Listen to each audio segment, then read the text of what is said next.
Well, we were real pleased with that win, and really scared at halftime, shooting. Let's see, what were we? 71.4% in the first half, and we're up 4. So you're not going to continue that. So what do you got to do to change and when the shots stop falling? I thought Coach Johnson made some great adjustments on the wing screen and roll, the high screen and roll, how we were playing them. I had some great suggestions about changing it. I thought our guys did a phenomenal job of getting that into the game. Cedric Lang's minutes in the second half were tremendous. We couldn't get a handle on those guys defensively. He really changed it for us with those minutes in the second half with defensive boards, offensive boards, and not allowing any post touches by Morrow down there, who is one of the better posters in our league. I thought Julian Washburn's alertness defensively to double was very beneficial. I thought Bohannon really got his head up there offensively, and it was all a direct correlation to him rebounding. That is the thing that you look for when Bo's scoring. Generally, he's rebounding. When he's back to his 4 points, generally it's because he's got 1 or 2 boards. The 20 rebound differential was a big part of the game. Their 29 threes, they take 29, we take 7. The difference became our ability to get to the foul line and make free throws because we had an inside emphasis tonight. I thought Jock Streeter did a great job on Paul, who was just one hell of a player. And he got into him at the 10-second line. The kid has got really great speed, great ability to shoot it. And, for the most part, he made him shoot challenge shots. Dave McCulley, after a rough start, I thought played really, really well for us. We couldn't get a handle on Kemp, their 6'7" power forward, in the first half, and did a much better job in the second half of getting to him, closing and filling. But the ball's moving for us. We're sharing the ball, and it's a fun way to play, and it leads to high percentage shots. It leads to guys getting to the free throw line. When guys are driving it for us, they're looking for the next open guy. They're turning down good shots in lieu of trying to get a great shot, and there's a big difference. And I think Julian's had a tremendous growth in that area, and I thought he played well. I might point out that I've been working with him a great deal on that last dunk, about how he went out and did that. But, he's going to be a terrific player at some point. Mike Pettis knocked down a big 3 when the game was a 5-point game and still very much in the balance that got us to 8. That we needed in conversion, and he's really been a settling force, even though he really does not have that much experience. But it's a good win. Now we got to go try to do it on the road, and we haven't been quite as snappy on the road, and the rebounding hasn't been quite the same. So that's the challenge that we have. How much has this team bought in to playing this way? Well, I think they're loving it right now. They're growing, and they're getting better. At all phases, really. The defensive end, we were solid early, but we couldn't finish a defensive possession by not defensive rebounding. They love to play in the open floor. We encourage them playing in the open floor. But there have been painful lessons in that, when you don't defensive board, you end up taking the ball out of the net and playing against the same set defense all night long. So our conversion game has gotten better just because the defensive rebounding has gotten better. But it's a fun group to work with. I've said that, every day that we've been in here.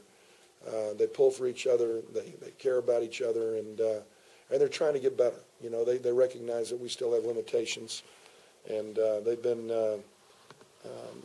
self-analytical in film sessions, and that's always a positive thing, when they don't take coaching as a criticism.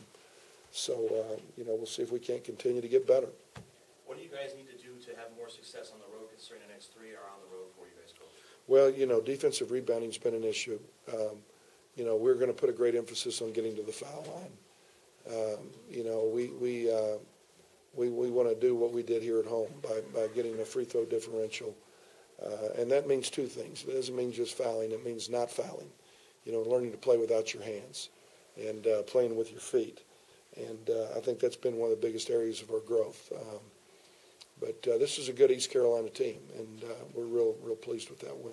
Coach, talking about fouling you, with 4:45 left to go in the game, you guys only had 1 foul in the second half for a total of 7 fouls. Yeah. Is that the type of smart defense?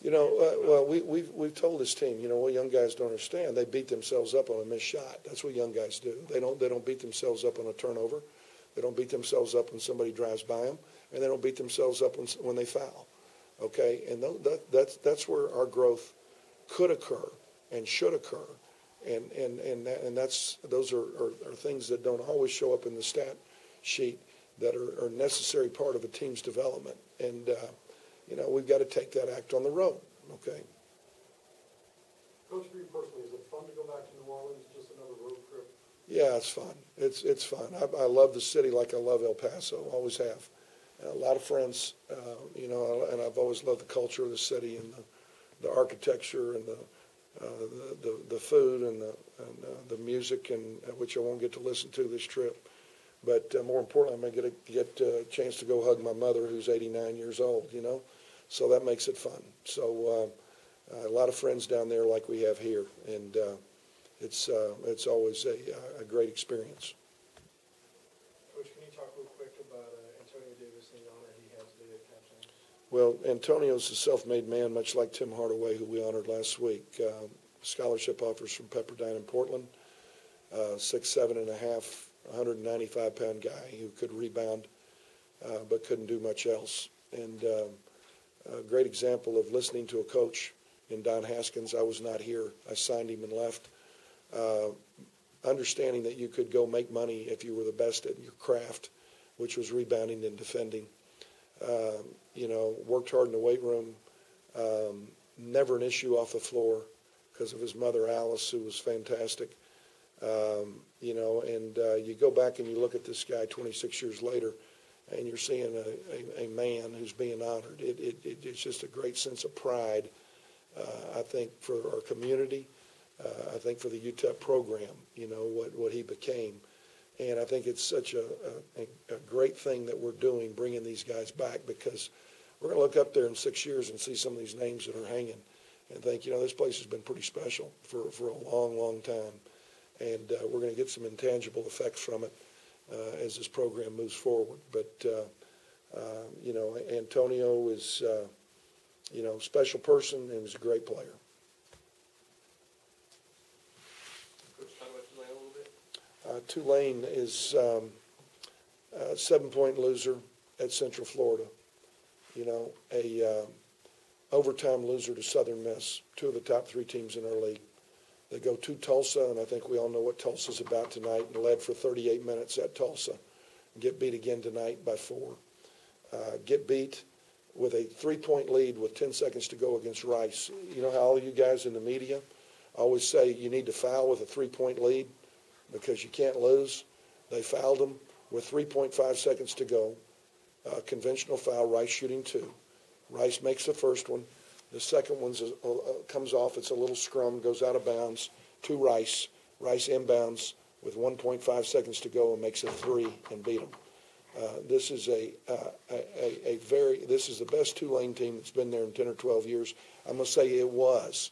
They lost Kendall Timmons, a first-team All-League player. They lost Bruja, their 6'10" center for the season, who has been a great addition. And the guy, what he's doing without those 2 guys is phenomenal. They're giving up 55 points a game, which puts them in the top 10 percentile in this country, or top 10 in the country. They're giving up 37%. They lost 3 consecutive games, giving up 37% from the floor. So they're going to fight us. We're not going to go out there and score 85. They're not going to let you do it by controlling it offensively and by guarding you on the defensive end, much like SMU. So we got our work cut out. All right, thank you.